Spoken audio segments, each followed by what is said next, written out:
യേശുക്രിസ്തുവിൽ എത്രയും സ്നേഹം നിറഞ്ഞവരെ, മത്തായിയുടെ സുവിശേഷം 7-ാം അധ്യായം 21 മുതൽ 29 വരെയുള്ള വാക്യങ്ങളാണ് നാം ഇന്ന് ധ്യാനിക്കുന്നത്. ആരാണ് ഒരു യഥാർത്ഥ ക്രിസ്തു ശിഷ്യൻ എന്നതിനെക്കുറിച്ചാണ് ഈ സുവിശേഷ ഭാഗം പ്രതിപാദിക്കുന്നതും. ക്രിസ്തുവിന് വേണ്ടി കുറേയധികം കാര്യങ്ങൾ ചെയ്യുന്നവനല്ല യഥാർത്ഥത്തിലൊരു ക്രിസ്തു ശിഷ്യൻ, മറിച്ച് ക്രിസ്തുവായി തീരുന്നവനാണ് യഥാർത്ഥത്തിൽ ഒരു ക്രിസ്തു ശിഷ്യൻ. അത് വിശുദ്ധ പൗലോസ് അപ്പോസ്തലൻ വളരെ വ്യക്തമായിട്ട് പറയുന്നുണ്ട്. ഞാനല്ല, എന്നിൽ ക്രിസ്തുവാണ് ജീവിക്കുന്നത്. അതാണ് ഒരു ക്രിസ്തു ശിഷ്യൻ.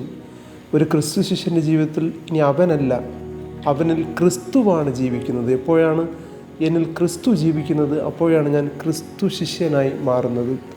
സുവിശേഷത്തിൽ വളരെ വ്യക്തമായിട്ട് പറയുന്നത് പ്രകാരമാണ്, എൻ്റെ നാമത്തിൽ പ്രവചിക്കുകയോ പിശാചുക്കളെ പുറത്താക്കുകയോ അത്ഭുതങ്ങൾ പ്രവർത്തിക്കുന്നവനോ അല്ല യഥാർത്ഥ ക്രിസ്തു ശിഷ്യൻ, മറിച്ച് സ്വർഗസ്ഥനായ പിതാവിൻ്റെ ഇഷ്ടമനുസരിച്ച് ജീവിക്കുന്നവനാണ് യഥാർത്ഥത്തിൽ ക്രിസ്തു ശിഷ്യൻ. ക്രിസ്തുവിന് വേണ്ടി കുറേയധികം പ്രവർത്തനങ്ങൾ ചെയ്യുന്നവനല്ല ക്രിസ്തു ശിഷ്യൻ, മറിച്ച് ക്രിസ്തുവിൽ ഒന്നായി തീർന്ന് ക്രിസ്തുവായി തീരുന്നവനാണ് യഥാർത്ഥത്തിൽ ക്രിസ്തു ശിഷ്യൻ എന്ന് നാം വിളിക്കുന്നത്. തുടർന്ന് ഒരു ഉപമയിലൂടെ കർത്താവ് വ്യക്തമാക്കുന്നത് പ്രകാരമാണ്, പാറപ്പുറത്ത് ഭവനം പണിയുന്നവനാണ് വിവേകമതിയായ മനുഷ്യൻ. അവനെ കാറ്റും മഴയും വെള്ളപ്പൊക്കമുണ്ടായാൽ പോലും അവനെ നശിപ്പിക്കുവാൻ സാധിക്കില്ല. ഈ പാറയാണ് ക്രിസ്തു. ആ പാറയാകുന്ന ക്രിസ്തുവിൻ്റെ മേൽ തൻ്റെ ജീവിതം കെട്ടിപ്പടുത്തുന്നവനാണ് ക്രിസ്തു ശിഷ്യൻ. അപ്പോൾ ആ ക്രിസ്തു ശിഷ്യൻ്റെ ജീവിതവും ആ പാറയിനെ പോലെ, ക്രിസ്തുവിനെ പോലെ ശക്തമായി തീരുന്നു. അതാണ് യഥാർത്ഥത്തിൽ ക്രിസ്തു ശിഷ്യൻ എന്ന് പറയുന്നത്. അതായത് ഒരു മനുഷ്യൻ അവൻ്റെ ഉള്ളിൽ ക്രിസ്തു വസിച്ചു തുടങ്ങുമ്പോൾ, അവൻ ക്രിസ്തുവിൽ ഒന്നായി തീരുമ്പോൾ, ക്രിസ്തു ശിഷ്യനായി മാറുമ്പോൾ, ഇനി മുതൽ അവനല്ല സംസാരിക്കുന്നത്, അവനിൽ ക്രിസ്തുവാണ് സംസാരിക്കുന്നത്.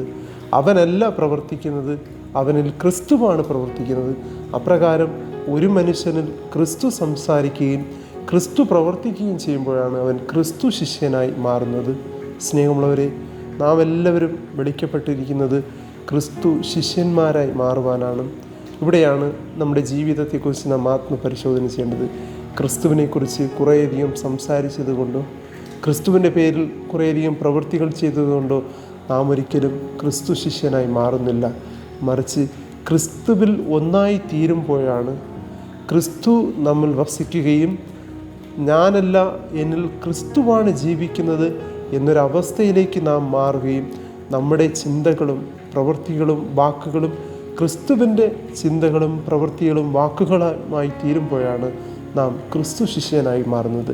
അപ്രകാരമുള്ള ഒരു യഥാർത്ഥ ക്രിസ്തു ശിഷ്യന്മാരായി മാറുവാൻ നമുക്ക് പരിശ്രമിക്കാം. അതുള്ള അനുഗ്രഹത്തിനായിട്ട് പ്രാർത്ഥിക്കുകയും ചെയ്യാം.